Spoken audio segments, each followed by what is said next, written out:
Sementara itu, tim Puslap for Mabes Polri geledah sebuah rumah di daerah Cilincing, Jakarta Utara pada Jumat malam. Rumah itu merupakan tempat tinggal terduga pelaku yang terlibat dalam ledakan di SMAN 72 Jakarta. Petugas menutup akses jalan menuju rumah dengan memasang garis polisi di tengah jalan. Dari dalam rumah, tim Puslap for Mabes Polri membawa kardus berisi barang yang diduga terkait dengan ledakan.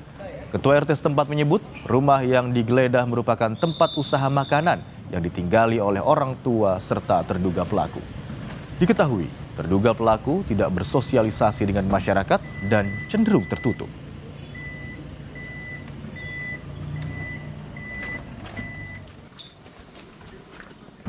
Kalau saya untuk anaknya sendiri saya tidak pernah lihat, karena informasi di rumah itu jarang keluar, tidak pernah bersosialisasi dengan anak-anak sekitar di sini.